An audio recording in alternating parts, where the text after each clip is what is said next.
Go to the book of Ezra today, chapter 5, verse 3. The question is, who authorized you to rebuild this temple and to finish it?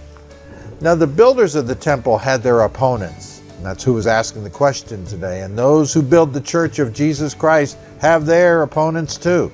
Since church work is the most important work there is, you can expect fierce opposition from the enemies of the church. Just because Jesus said the gates of hell won't prevail against the church doesn't indicate that hell won't try to prevail.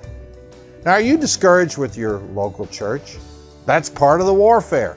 Do you want to just stay home and not participate? That is part of the warfare too. Do you keep in mind that your local church, just like you, is not perfect?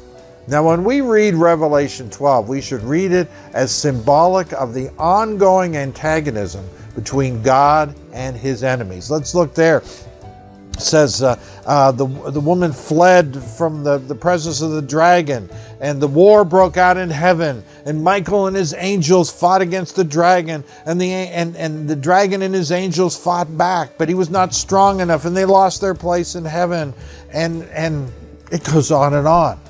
There's conflict, there's warfare, there's spiritual warfare, there's struggle. Read Revelation 12 for yourself, and then be encouraged to know that in the end, God wins, along with all those who serve him, but it's not without a struggle and some battles along the way. Well, that's it for today. I think we talked about some very important things, and come on back tomorrow and we'll do the same.